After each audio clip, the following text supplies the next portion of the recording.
เสียงของดวงดาวที่คุณอาจไม่เคยได้ยิน 1. โลก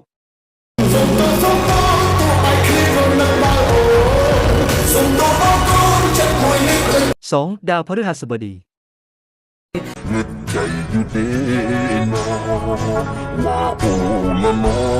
นางเอ้ยเจ้าก็เคยคิดนำอยู่แม่นบ่ 3. ดาวเสาร์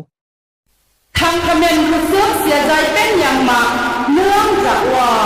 กองทัพเขมรโกทรงผลป่วยรักษาเหตุเสียงก็ไม่ยอมให้ไปปวดเสียงไม่เมีน้ำใจ 4. ดาวศุกร์โอ้น้ำมันบักแตงโมโอ้น้ำมันบักสมโอโอ้นี่คงเป็นบักพร้าวน้ำหอม 5. ดวงจันทร์